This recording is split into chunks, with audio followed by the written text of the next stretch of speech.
Satyabhama Institute of Science and Technology, Chennai. Satyabhama Institute of Science and Technology, Chennai.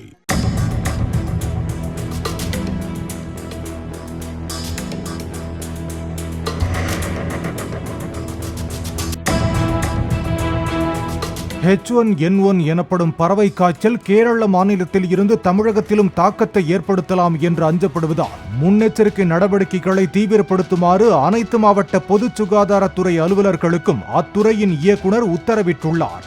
பறவை காய்ச்சலுக்குள்ளான வாத்துகள், கோழிகள், பிற பறவை இனங்களின் கழிவுகளில் இருந்து மனிதர்களுக்கு எளிதில் பாதிப்பு பரவக்கூடும் என்றும் காய்ச்சல், தலைவலி, தசைப்பிடிப்பு, இருமல், மூச்சு திணறல் போன்ற பறவை காய்ச்சலுக்கான அறிகுறிகள் தென்படும் நபர்களிடம் மாதிரிகள் சேகரிக்கப்பட்டு சோதனை செய்யப்பட வேண்டும் என்றும் அவர் கூறியுள்ளார்.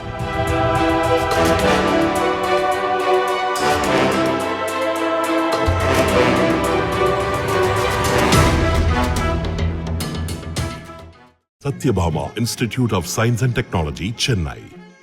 Satyabhama Institute of Science and Technology, Chennai.